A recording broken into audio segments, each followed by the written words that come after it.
정정당당 진수희 김유정 전 국회의원과 함께 이번 총선 결과에 대해서 자세히 분석해 보겠습니다. 안녕하십니까? 안녕하세요. 어제부터 오늘까지 방송 많이 하시느라고 굉장히 네. 피곤하실 텐데 이렇게 나와주셔서 감사드리겠습니다. 예. 자, 우선 어제 총선 결과에 따라서 후폭풍이 벌써부터 아주 정치권에 세게 불고 있습니다. 한동훈 비대위원장이 사의 표명했고 또 한덕수 총리도 사의 표명했고 또 대통령실에서도 대통령 메시지를 냈고 그리고 또 안보실을 제외한 수석비서관 전원이 사의 표명을 했습니다. 그래서 당정대에서 사의 표명이 잇따라 나왔고 오늘 아침에 대통령 메시지가 나왔는데요. 총선에서 나타난 국민의 뜻을 겸허히 받들어 국정을 쇄신하고 경제와 민생 안정을 위해 최선을 다하겠다 이런 입장을 밝혔습니다. 이 메시지는 어떻게 보셨습니까?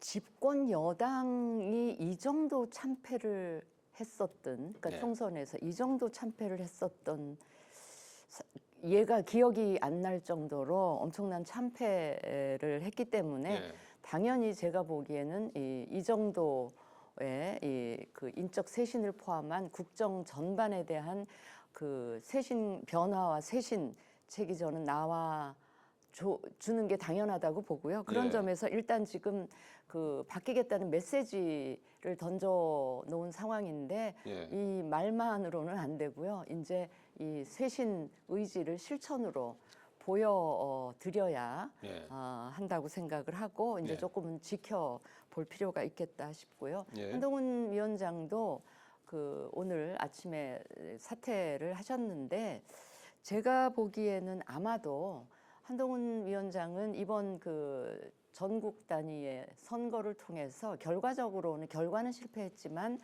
아마 정치에 대한 강한 의지, 의욕을 오히려 갖게 된 게 아닌가. 이건 뭐 제가 관찰자의 입장에서 보면 예. 그렇고요. 결과는 실패했지만 그 과정을 통해서 얻은 지혜랄까, 팁이랄까 이런 것도 있기 때문에 다시 한번 뭔가를 해가지고 좀 성공을 시켜보겠다는 오히려 의욕을 가지게 된 계기가 아니었을까 그런 생각을 하는데 당장은 아니고요. 예. 아마 당분간은 좀 휴지기는 갖게 되지 않을까. 그렇게 휴직을 생각을 가진 합니다. 뒤에 한동훈 비대위원장은 다시 이제 정치에 복귀할 가능성이 크다. 그러니까 그 다음에 이렇게 이제 전국 상황이 어떻게 전개되는지도 한번 네. 봐가면서 거기에서 자기 역할을 찾아서 아마 정치로 돌아오지 않을까 하는 게 제 개인적인 그런 판단입니다. 예. 그 오늘 그 이제 대통령의 이제 국정 쇄신 의지를 밝혔고 그에 대한 첫 조치로 인적 쇄신을 하지 않았습니까? 그러면 이제 가장 국정 쇄신도 이제 앞으로 이제 해나가겠다는 이제 의지를 밝혔는데 어떤 부분이 좀 가장 달라져야 된다고 보십니까? 일단은 뭐 이 정도 국정 쇄신의 의지는 약하다고 보고요. 예. 뭐 이거는 사실 총리 물러나고 비서실 뭐 전체 개편하고 하는 문제는 이태원 참사가 발생했을 때 이미 일어났어야 될 일이다 책임지고 그런 생각이 들어서 지금 이 총선 결과에 따라서 이 정도 가지고 되겠느냐라는 게 저는 국민의 마음일 거라고 생각합니다. 예. 특히 작년에 대통령이 이제 취임 100일 기자회견 이후에 기자회견 단 한 번도 하지 않고 작년에는 조선일보하고 단독 인터뷰하면서 했던 이야기가 있죠. 다수당이 되지 못하면 내년 총선에서 그러면 식물 정권이 된다. 이렇게 이미 예견한 일 아니겠습니까? 공무원들이 움직이겠습니까? 대통령이 경로만 하시는데. 네. 그래서 이 정도의 국정 쇄신 가지고는 안 된다. 저는 뭐 내각 총사퇴를 하든지 이렇게 해서 전면적인 개편을 해야 되고 이미 국정 운영 기조를 바꿔야 된다라고 했던 진보당 의원의 입을 틀어 막았을 때부터 이런 총선의 결과는 예견된 것이었기 때문에 이 정도는 안 된다. 그리고 당장 야당 대표 만나겠다. 이런 얘기부터 먼저 나와야 되는 거 아니겠습니까? 예. 민심의 경고장이 이렇게 세게 날아갔는데도 지금 이 정도로 판단하는 거는 굉장히 아니한 것이라고 생각이 되고요. 한동훈 위원장은 예. 벌써 보니까요. 이게 참패를 하고 나니까 대통령실하고 또 그 당 내부에서 서로 지금 책임 공방이 벌써 벌어지는 것 같아요. 아, 그렇습니까? 참 예. 볼썽사나운 모습이다 이런 생각이 듭니다. 예. 용산에 대해서 대놓고 말 한마디 제대로 못했던 당도 굉장한 책임이 있는 거고 무엇보다도 국민의힘과 민주당은 정당 지지율이 거의 끝까지 비등비등했었거든요. 마지막 3월 31일 날 약간의 이제 조금 올라간 그런 그 민주당의 지지율이 좀 있었는데 예. 그렇게 생각하면 온전히 대통령의 부정평가로 치러진 총선이라고 해도 과언이 아니잖아요. 정권 심판론이 너무 불타올랐으니까.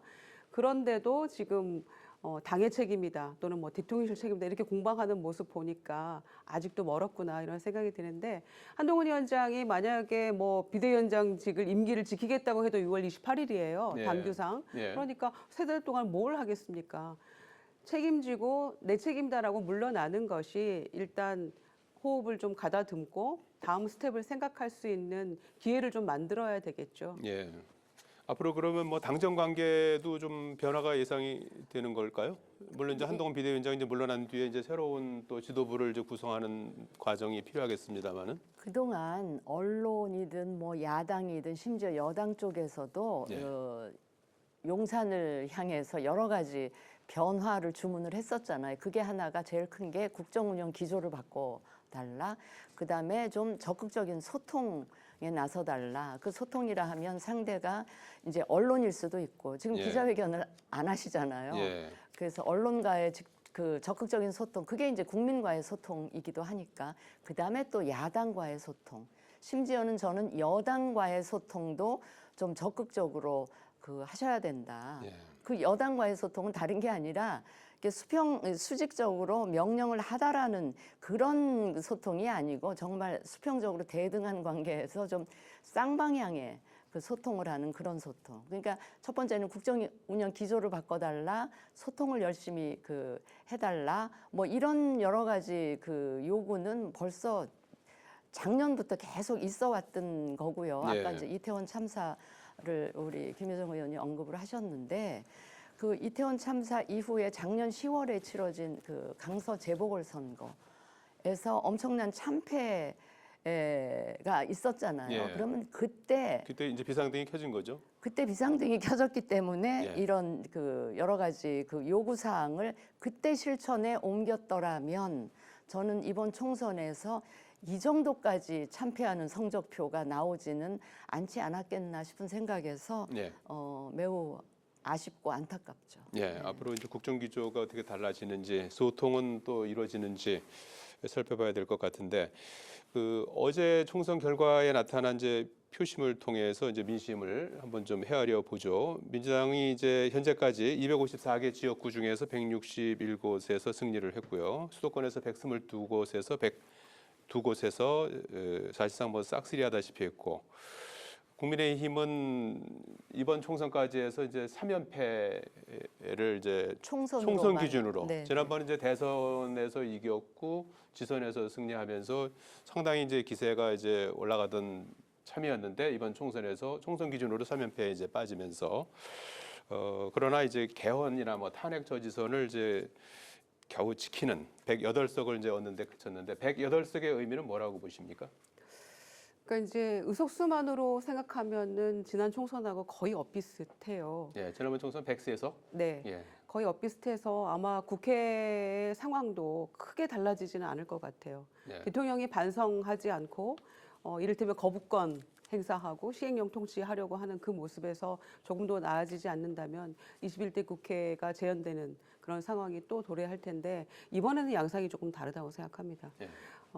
범야권을 다 합하면 190석이 넘기 때문에 이제 여당도 대통령의 눈치를 보면서 다음 총선 공천에 대해서 두려워할 그럴 사람은 이제 없어졌거든요. 대통령 임기 3년밖에 안 남았고 다음 공천은 대통령과 무관한 그런 상황에서 치러지기 때문에 사실은 의원들이 가장 눈치 보고 몸살렸던 부분들이 비겁하게 숨었던 그런 부분들이 공천 때문 아니었겠습니까? 네. 그러니까 여당의 양상도 많이 달라질 수 있다라고 생각하기 때문에 사실은 뭐 200석 개헌, 탄핵, 그다음에 거부권 행사 네. 저지하는 거, 이런 것들을 200석을 처음에 출구조사할 때 정말 이렇게 다들 놀랐었는데 결국은 민심이 민주당에 대한 부분도 저는 있다고 생각해요. 그러니까 민주당이 어떤 거죠? 100% 잘해서 주는 게 아니고 민주당도 부족한 부분이 있지만 일단 이 정권은 너무 못하고 있기 때문에 민심과 너무 반대로 가고 민심의 경고에도 전혀 달라지지 않기 때문에 일단 민주당을 심판의 도구로 쓰겠다라는 민심이라고 저는 생각하거든요. 예. 그런데 결과를 놓고 보면 여당에서 앞으로 도저히 용산의 이런 국정 운영 기조가 바뀌지 않는다. 만약에 조금 더 나아지지 않는다라고 하면 여당 내에서 이탈표가 충분히 생길 거기 때문에 저는 사안에 따라서는 저희가 뭐 이태원 특별법이나 뭐 양평 고속도로나 뭐 이런 것들 있었잖아요. 수사 외압건에 대한 특별법이나 특검 이런 것들을 충분히 저는 통과시킬 수 있을 거라고 생각하거든요. 그러니까 숫자는 비슷하지만 또 22대 국회에 돌아가는 양상은 충분히 달라질 수 있다 생각하고요. 아마 대통령으로서 집권 5년간을 여소야대 상황에서 이렇게 국정 운영을 해야 되는 경우도 거의 처음이 아닌가 생각하는데 이 모든 게 누구로부터 비롯됐느냐. 대통령이 자초하신 거죠. 한동훈 위원장을 일찍 등판시켜서 비대위원장으로 했던 이유는 대통령의 어떤 그 국정 실패랄지 이런 것들을 사실 참모 뒤에 숨지 않겠다고 했는데 숨어서 한동훈 대 이재명의 구도를 만들려고 했지만은 결국에는 이종섭 전 대사 건이랄지 또는 황상무 수석 회칼 테러 그런 논란이랄지 네. 대파 논란 이런 것들로 비롯돼서 마지막에 절망했던 것은 대통령의 담화를 통해서 정말 내용 없고 해결책 없는 그 담화에서 절망해서 4월 1일 폭발한 담화. 거죠. 예. 그래서 대통령이 온전히 용산발 낙제로 이런 결과를 자초했다고 보기 때문에 숫자는 비슷하게 나왔습니다마는 명확하게 심판이었고 22대 국회의 양상은 조금 달라질 거다 이렇게 네. 생각합니다. 그렇군요. 숫자는 뭐 지난 21대 총선하고 결과는 이제 비슷하고 이제 입법부를 이제 그 민주당에게 이제 그 권한을 더 이제 힘을 실어 주어서 대통령을 이제 견제해 달라 그런 게 들어가 있지만 대통령 임기로 놓고 보면은 이제 전반부에 또 여소야대하고 후반부의 여소야대하고는 사뭇 네. 이제 다른 양상이 벌어질 것이기 때문에 네네. 네, 국정 기조라든지 바로 이런 제가 부분들이 이제 그 말씀을 드리려고 했거든요. 같은 여소야대라도 예. 대통령 임기 전반기는 집권 초기에 힘이 그나마 대통령한테 힘이 실려 있는 네. 그런 여소야대였지만 이제 후반기 이 상황에서는 아까 지금 김유정 의원님이 하신 말씀에 저는 전적으로 동의를 하면서 한 말씀 보태고 싶은 것이 그 이제 여당의 의원들도요. 지금 이제 대통령과 여당 의원들 간의 이제 관계가 어떻게 바뀌냐면 전반기에는 의원들이 용산 대통령의 눈치를 봤다면 예. 이제는 대통령께서 여당 의원들의 눈치를 살피지 않을 수 없는 그런 관계로 가기 때문에 아까 뭐 탄핵 저지선이나 뭐 개헌 저지선은 지켜냈지만 여당에서 단 몇 명이라도 이탈이 이루어지면 뭐 그거는 가차없이 이루어지는 거기 때문에 그런 차원에서 대통령께서는 이제 여당과의 관계에 있어서도 일방적으로 뭔가 지시를 하다라든가 명령에 따르라는 이런 관계로 가시면 절대 안 되고요. 예. 정말 수평적인 관계로 자신에 대한 비판이나 쓴소리도 수용하면서 흡수하면서 국정 운영을 하시지 않으면 굉장히 힘들어질 수 있다라는 점을 좀 깊이 유념을 하셔가지고 그 이제 인적 쇄신의 범위도 좀 대대적으로 그 하시고 이 여당과의 관계도 질적으로 예. 좀 바꾸셔야 되고 좀 기자회견도 자주 하셔가지고 야당과의 대화는 어떻게 해야 야당과는 될까요? 지금 저 야당과의 대화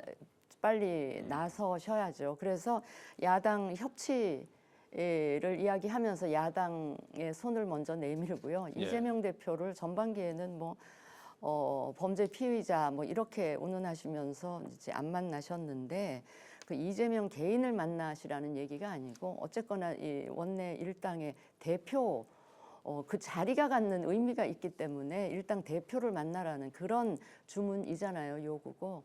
그래서 야당과의 소통, 또 이 여당과의 이 관계의 질적 변화, 또 언론과의 소통도 좀 강화하시고 이런 방향으로 가시지 않으면 정말 이제 힘들어질 수 있다. 예. 이런 말씀을 드립니다. 예, 변하지 않으면 안 된다. 이번에 출구조사가 지상파 3사 중심으로 해서 여러 개가 이제 나왔는데 전체적인 큰 그 흐름은 뭐 틀리지 않았지만 그건 뭐 앞서 이제 여론조사하고도 이제 뭐 전체적인 맥락은 이제 이어졌는데 실제로 6시 시점에 나온 그 출구조사보다 최종적인 결과는 사뭇 느낌이 좀 달랐어요. 어떻게 느끼셨습니까?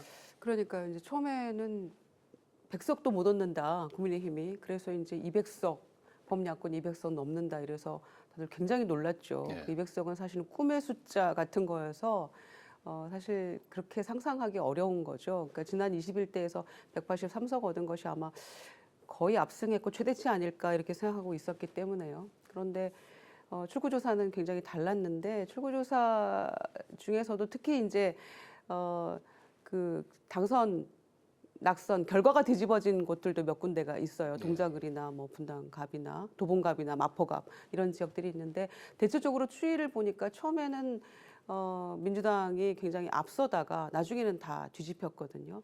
근데 이번 출구조사가 보니까 대선은 그래도 적중률이 굉장히 높은데 네. 총선 때마다 조금 이런 그 상황이 나타나는 것 같아요. 그러니까 판세 예측은 조금 가능한데 그 사전 투표가 이렇게 결정권을 가지고 있는데 역대급 사전 투표였죠. 네, 그런데 사전 투표율 굉장히 높았는데 사전 투표는 출구조사를 못 하잖아요. 현행 금지돼 법상 있죠. 못하게 돼 있죠. 예. 본투표 영향 준다고. 그러다 보니까 사실은 사전 투표율이 가장 높았던 연령대가 60대예요. 그렇더라고요. 그러니까 예. 21대보다 7%나 상승했는데 사전 투표에서 그 표심이 어디로 갔는지, 그리고 60대는 대체적으로 국민의힘 지지층이다라고 대체적인 여론조사 경향성이 그렇게 나타나고 있었기 때문에 거기다 더해서 이제 모집단도 작고 여러 가지 대선하고는 좀 비교되는 측면이 있습니다만은, 그래서 사전 투표를 보완하기 위해서 전화로 한 5만 샘플을 여론을 조사하잖아요. 근데 전문가 얘기를 들어보니까 60대가 사전 투표 굉장히 높았는데 60대 여성이 또 응답률이 굉장히 떨어진대요. 그러다 보니까 이 정확도가 아무래도 떨어질 수밖에 없고, 그게 바로 이제 막판에 사전 투표 그 출구조사 결과하고 확 뒤집어진 것이 그 숨어있던 60대들의 표심이 막판에 사전 투표의 결과를 통해서 나타난 게 아닌가 그런 생각이 들어서, 이 부분도 이 사전 투표가 벌써 한 10년 넘게 이제 자리를 잡고 있는데 뭔가 조금 보완해서 해야 되지 않을까 이런 생각도 듭니다. 예. 저는 사전 투표 이 출구조사의 적중률이 저렇게 떨어지는 이유가 저는 한 두 가지 정도 되는 것 같아요. 하나는 이번에 많은 여론조사 전문가들이 얘기했었던 보수층의 이 샤이 보수, 그러니까 여론조사가 와도 대답 안 하고 좀 이 여권의 전국 운영 방식에 대해서 좀 실망하고 있는 그런 그러다 보니 이제 여론조사에 응답도 잘 안 하려고 하는 그 샤이 보수가 일정 부분 있었기 때문인 것 같고요. 그 샤이 보수층이 나중에 이제 결집하면서 실제 투표에서 그 이제 여권 투표가 많이 나온 그 하나의 이유가 될 거고, 다른 하나가 지금 사전 투표 말씀을 금 의원님이 하셨는데, 사전 투표의 비중이 점차 늘어나잖아요. 그러니까 이번에도 사전 투표가 31.28, 그다음에 최종 투표가 67. 그러면 최종 투표의 거의 절반 가까이가 사전 투표에 의해서 이루어지는 투표잖아요. 그런데 사전 투표는 출구조사가 그냥 여론조사 방식으로 출구조사 비슷하게 하기 때문에 아무래도 또 거기에도 또 응답 안 하는 유권자들이 있고 하니까 이제 이런 그 좀 적중률이 빗나가는 그런 상황이 벌어지지 않나 뭐 그런 생각을 하는데, 저 샤이 보수의 존재가 저는 부산 지역에서 이번에 있지 않았나 하는 생각이 들어요. 그래서 부산 지역에 대해서 국민의힘이 많이 선방한 네네, 거죠. 민주당이 건전했죠. 아마 굉장히 기대를 갖고 있었을 텐데 민주당이 기존에 갖고 있던 지역도 다는 못 지켰죠. 전재수 의원 하나 지키고 두 개인가를 더 이렇게 뺏기는 이런 상황이 오지 않았나 뭐 이런 생각을 해봅니다. 진수희 의원님께서는 가장 흥미롭게 본 지역구는 어디셨습니까? 뭐 초접전 지역들이 워낙 많아갖고 엎치락뒤치락 그러니까 밤새도록 했는데 네, 말이죠. 초접전이기 때문에 제가 어떻게 될까 이렇게 바라봤던 지역은 뭐 제 원래 지역구의 옆 지역이기도 해서 그런데 중성동 을 지역에 이혜훈 후보하고 박성준 후보가 결국 나중에 500표 차이로 500여 표 차이로 이제 박성준 의원이 아주 신승했기 때문에 그 지역을 제가 지켜봤고요. 저는 뜻밖의 하남에 추미애 의원과 이용 의원이 붙었던 지역, 저는 당연히 추미애 후보가 아주 넉넉하게 넉넉한 표차로 앞서갈 줄 여러 번 알았는데 놀라게 했어요. 처음엔. 그러니까요. 예. 거의 나중에는 추미애 후보가 질 수도 있지 않나 이런 생각까지 들 예. 정도까지 접전을 한 것 같은데 뭐 최종 결론은 이제 추미애 의원이 이제 이기는 걸로 나왔고 그다음에 제가 관심 있게 본 게 나경원 의원 지역구인데요. 예. 나경원 후보는 제가 보기에 나경원 후보는 유사명 후보랑 지금 경쟁을 하는 게 아니고 이재명 대표랑 경쟁하는 듯한 착각을 일으킬 정도로 이재명 대표가 굉장히 여러 차례 그 지역을 예. 방문을 했었잖아요. 그럼에도 불구하고 그걸 뚫고 살아 돌아온 그 나경원 후보의 경쟁력, 저력을 이번에 제가 다시 한번 이제 평가를 하게 되고 제가 다행이라는 생각이 드는 게 예. 지금 이제 그 국민의힘이 지금 어려운 상황에 놓여 있게 되고 지금 임시 체제를 거쳐서 이제 전당대회를 하게 될 텐데 그나마 전당대회를 통해 당권에 도전할 수 있는 이 중진 의원이 살아 돌아온 분이 안철수 후보도 계시지만 몇 분 계신 게 안철수, 참 나경원. 또 원희룡 후보도 있고요. 예. 원희룡 후보는 그 낙선은 됐지만 굉장히 의미 있는 그 뭐라 그럴까 경쟁을 했기 때문에 충분히 당권에 도전할 수 있는 자격이 생기지 않았나 그런 생각을 해봅니다. 김유정 의원님께서 어디 좀 관심 있게 보셨습니까? 뭐 살아 돌아온 분들은 뭐 권영세 예. 장관도 있고요. 그다음에 뭐 권성동 의원도 있고 또 찾아보면 되게 많은 것 같아요. 그래서 윤상현. 네, 윤상현 예. 의원도 있고요. 그래서 제법 당권 경쟁이 좀 치열해지겠다 그런 그 예측을 해보게 되는데요. 저는 뭐 대동소이합니다. 예. 사실 그 동작을이 굉장히 주목받는 지역이었죠. 소위 이제 국민의힘이 내세웠던 한강벨트, 뭐 반도체 벨트, 낙동강 벨트 중에서 민주당은 낙동강 벨트를 지키지는 못했죠. 굉장히 접전 지역들이 꽤 있었는데 마지막에 아마 부산 민심이 똘똘 뭉쳤던 것 같아요. 그래서 좀 어려움이 있었고 정말 바닥을 박박 기면서 시쳇말로 그 골목골목을 다니면서 유권자들을 만나고 했던 전재수 의원이 유일하게 지금 생還을 했거든요. 그래서 뭐 거의 마이크 들고 유세도 안 하거든요. 전재수 의원은. 예. 그야말로 골목골목 누비면서 1대1로 만나서 이렇게 하는 스타일이어서 아마 그런 게 통했던 게 아닌가 생각하고 나머지는 사실 진짜 있던 의석도 내줬기 때문에 좀 어려움이 많았죠. 한강벨트 중에서 동작을이 갖는 의미가 상당히 컸잖아요. 예. 말씀하신 대로 대표도 굉장히 공을 들였고 왜냐하면은 이 동작을이 가지는 상징성이 있기 때문에 그러면 우리가 강남 3구까지도 조금 기대를 할 수 있지 않을까 이제 이런 희망들이 있었기 때문에 했는데 결국에는 여기가 이제 출구조사하고 완전히 다른 양상이 나타났던 그런 지역이었고 또 나경원 의원이 갖는 뭐 사선의 원내대표의 또 판사 출신 변호사의 이런 그리고 굉장히 열심히 또 지역구를 갈고 닦았다고 하죠. 절치부심하면서 예. 당대표 그 출마가 불발되면서 근데 거기에 대해서 여러 후보들을 넣고 여론조사 돌려보고 하다가 마지막에 류삼영 후보가 갔는데 뭔가 좀 역부족이었지 않았나 후보의 어떤 그 스펙이라고 할까요? 이런 것들이 비교를 했을 때 정권 심판론으로만으로는 넘어설 수 없는 그런 요인들이 있지 않았나 생각해서 좀 안타깝습니다. 예. 눈에 띄는 화제의 당선인 뭐 비슷한 질문이 되겠습니다만 네네. 이제 헌정사상 뭐 81세 최고령으로 이제 국회의원이 된 전남 해남만도 진도의 박지원 원장이 계시고요. 세 번째 리턴 매치 20-21대에서 졌죠. 박수현 공주부여 청양의 당선인 정진석 후보를 상대로 승리를 했습니다. 그리고 이준석 당선인 이런 분들이 이제 많은 분들이 관심 있는 분 같은데 어느 네. 분을 좀 재밌게 보셨습니까? 예. 저는 정진석 후보, 박수현 후보는 세 번째 리턴 매치. 예. 그래서 이번에는 제가 정진석 후보한테는 죄송한 말씀인데 박수현 후보가 한번 들어가도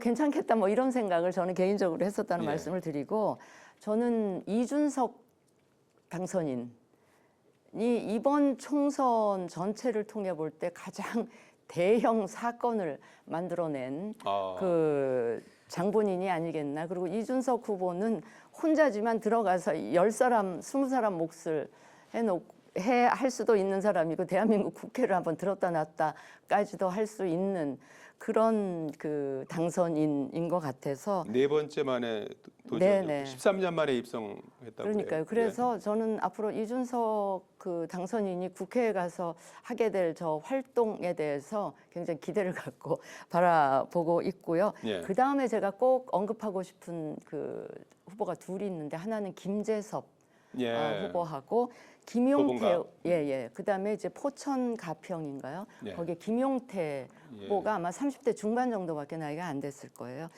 이 두 젊은 김용태 동명이인이 또 한 분 계신데. 그러니까 고향에 있는 그렇죠. 김용태는 이제 맞- 삼선을 지낸 예. 근데 이 30대 그 젊은 김용태 후보와 이 김재섭 후보는 정말 오롯이 자기 자력으로 여기까지 와서 그 어려운 특히 이제 김재섭 후보는 그 어려운 도봉갑 지역에 이제 그 둥지를 틀게 됐는데 제가 왜 이 김용태, 김재섭 두 당선인을 이렇게 강조를 하는가 하면 저는 민주당의 그 청년 정치인들 있잖아요. 예. 그 청년 정치인들 이번에 이제 국회에 들어가시게 되는 이 당선인들은 제가 보기에 정말 자력으로라기보다는 그 이재명 대표의 비호 아래 공천도 굉장히 쉽게 받고 이제 당선까지 되는 이런 과정을 거쳐서 들어온 민주당의 청년 정치인들과 상당히 비교되는 그런 숫자는 적지만 그래서 저는 앞으로 본인들은 그렇게 생각하지 않을 수도 있습니다. 예, 예. 제 개인적인 예, 예. 판단입니다만 예. 그래서 저 개인적으로는 김재섭, 김용태 후보에 대해서도 굉장히 많은 기대를 좀 국민의힘의 분위기도 바꾸고 좀 그 이 확장성에 예. 도움이 되는 그런 의정 활동을 해줬으면 좋겠다 하는 기대를 갖고 있습니다. 인원은 적게 당선됐지만 또 주목할 만한 또 네. 기대할 만한 당선인이 있다 이렇게 꼽아주셨고요. 김유정 의원께서는 어디 누구를 좀 눈여겨보셨습니까? 그 박지원 당선인이 사실 최고령 최고 득표율로 국회에 입성을 이제 5선에 예. 당선이 됐는데요.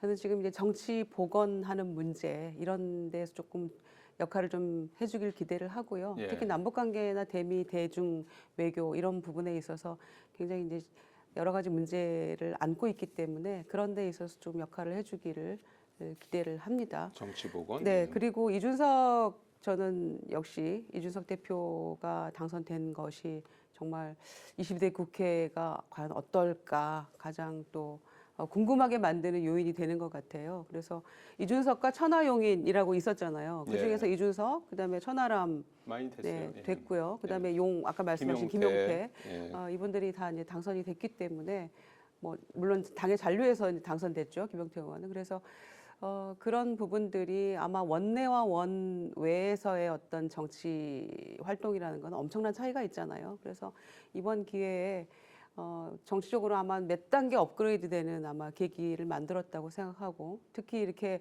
박해받는 이 여당 대표의 모습에서 그 선거 마지막 유세할 때 아마 내가 들어가는 게 가장 윤석열 대통령 술맛 떨어지게 하는 당선자가 될 거다, 후보가 될 거다 이런 예. 얘기까지 하면서 타격감이 클 거다 이래 했었는데 결국 이제 결과대로 그 얘기한 대로 됐거든요. 그래서 20대 국회에서 이준석 이제 당선자가 어떤 역할을 어떻게 할지 굉장히 조금 궁금하기도 하고요. 또 가장 주목받는 아마 의원 중에 한 사람이 되지 않을까 생각해서 의외의 또 당선 결과이기 때문에 굉장히 또 흥미진진하게 아마 국회를 바라보는 계기가 될 것 같습니다. 그러니까 이준석 대표는 정말 후보 등록 바로 며칠 전에 그 화성을 지역구도 아주 임박해서 선택을 했고 네. 그 13일간의 공식 선거 운동을 통해서 한편에 이제 드라마를 썼다고 생각을 좀 하고요. 예. 한 말씀만 더 드리면 그 이준석 당은 다르지만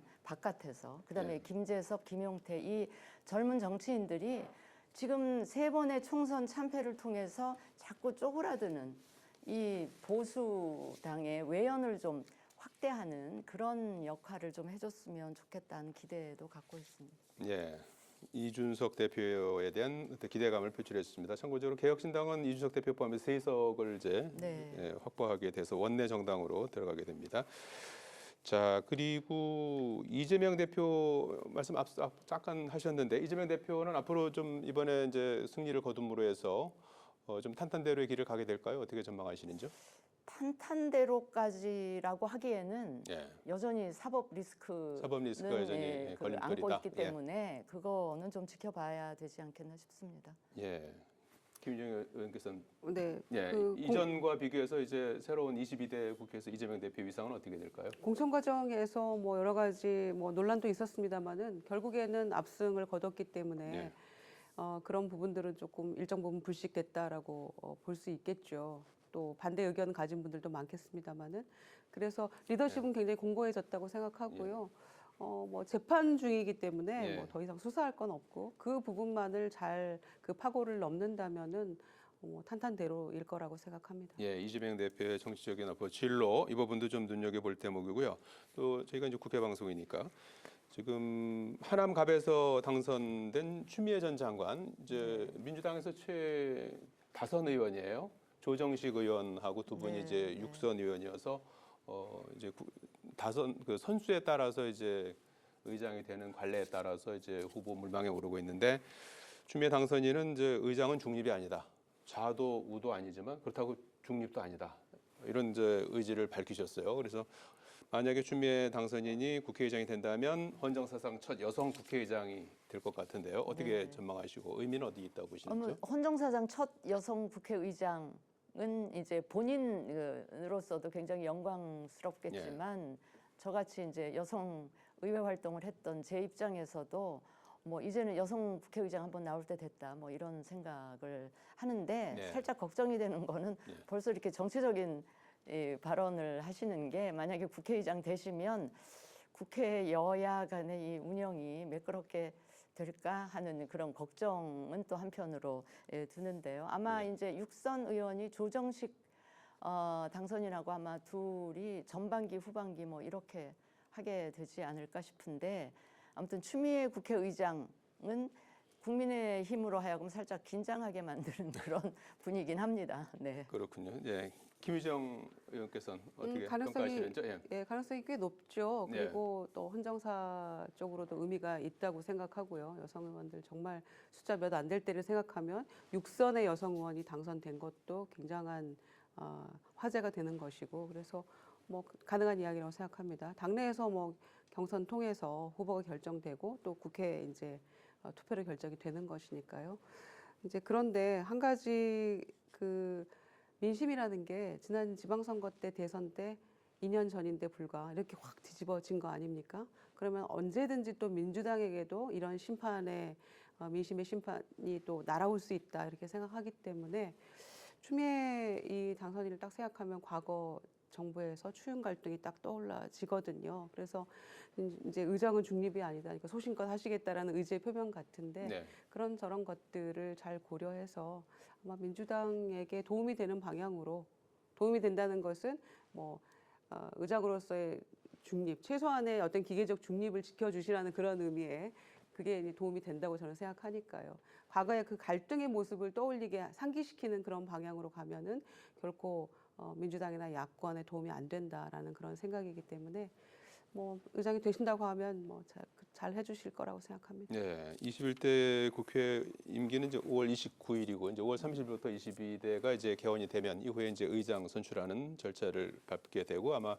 그 무렵에 이제 의장 선출도 이루어지겠죠.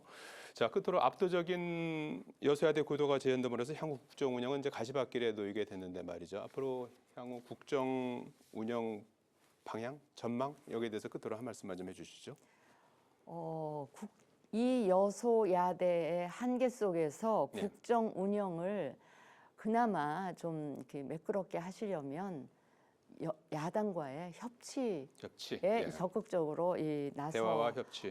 예. 주셔야 한다. 그게 이제 많은 사람들이 원하는 국정 운영 기조를 바꿔달라고 하는 거에는 저는 그것도 포함되어 있기 때문에 그다음에 이제 그렇지 않고 지난 2년과 같은 국정 운영 기조를 계속 가져가시면 정말 그거는 국민을 위해서도 바람직하지 않기 때문에 꼭 그렇게 해주셨으면 좋겠다. 소통 강화하시고 야당과의 협치에 대통령께서 먼저 적극적으로 나서 주셨으면 좋겠다 예. 하는 말씀드립니다. 당위성은 그런데 가능성은 어떻게 보십니까? 그렇게 하실 것 같습니까? 지난 2년을 되돌아보면 그 가능성이 그렇게 크지는 않을 것 같은데 예. 아니 대통령께서도 이번 선거 결과에 굉장히 충격을 많이 받았을 것 같아서 아마 생각을 근본적으로 좀 바꾸는 하나의 계기가 되시지는 않았을까 그런 생각은 해봅니다. 예. 그 대화와 협치를 강조해 주셨고 이제 상황이 상황인 만큼 이제 변화해야 된다 이렇게 주문을 해주셨고요. 김희정 의원님. 변하지 않으면 어떡합니까? 네. 그 대통령 스스로도 다수당 안 되면 식물 정권 된다라고 이미 얘기한 바가 있기 때문에 이 결과를 놓고 지금까지 해오던 대로 딱 반대로만 하시면 되거든요.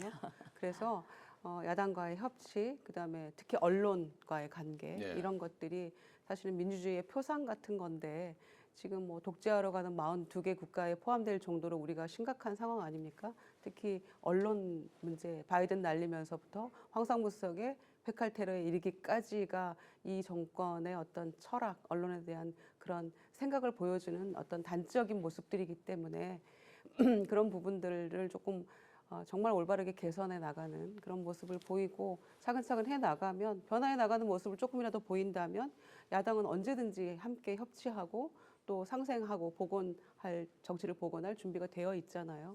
그래서 그렇게 해주시길 정말 기대하겠습니다. 예. 야당과 언론에 대한 태도가 바뀌어야 된다. 그 너머에는 결국은 이제 국민이 있는 거죠. 네. 예, 국민을 바라보면서 정치를 했으면 좋겠다. 이렇게 주문을 해주셨습니다. 오늘 말씀 여기까지 듣겠습니다. 고맙습니다. 고맙습니다.